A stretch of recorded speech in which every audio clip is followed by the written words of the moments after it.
नमस्कार, मी पंजाब टेक। आज आहे 27 मे 2025। मी जात आहे मुंबई दादरला जात आहे आणि या ठिकाणून आपल्या महाराष्ट्रातल्या शेतकऱ्याला अंदाज देणार आहे। राज्यातल्या सर्व शेतकऱ्याला सांगू इच्छितो की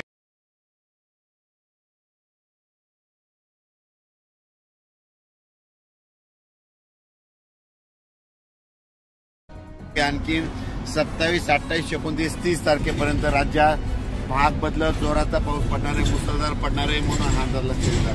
पण राज्यातल्या सर्व शेतकऱ्याला सांगू इच्छितो की तुमच्यासाठी आनंदाची बातमी की तुमचे शेतीचे कामं करण्यासाठी 1 जून पासून ते 6 जून पर्यंत राज्यात सूर्यदर्शन घडणार आहे म्हणून हा अंदाज लक्षात घेतला।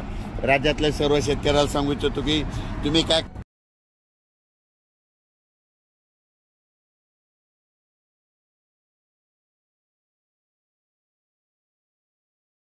करा, 6 तारखेपर्यंत 6 जून पर्यंत शेतीचे काम आटपून घ्या। कारण की राज्यामध्ये 1 जून पासून तर 6 जून पर्यंत हवामान कोरडा राहणार आहे आणि त्यामध्ये सूर्यदर्शन घडणार आहे। तुम्ही शेतीचे कामे करा, कारण की राज्यामध्ये 7 जून नंतर परत थोडा पाऊस वाढण्यास सुरुवात होणार आहे म्हणून हा अंदाज लक्षात घेतला। राज्यातल्या सर्व शेतकऱ्याला सांगू इच्छितो की 30 मे पर्यंत राज्यात दररोज भाग बदलत मुसळधार, कुठं अतिमुसळधार, कुठं रिमझिम पाऊस पडणार आहे म्हणून हा अंदाज लक्षात घेतात। पण राज्यातल्या सर्व शेतकऱ्याला सांगू इच्छितो की पाऊस खूप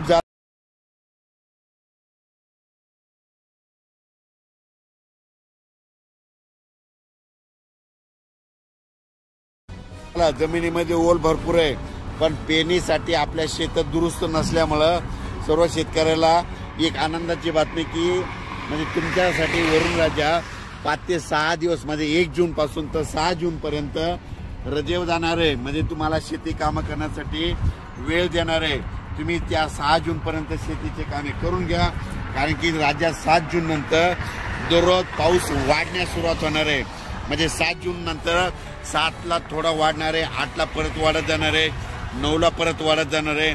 म्हणजे असा पाऊस वाढत जाणार आहे म्हणून हा अंदाज लक्षात येतो। धन्यवाद।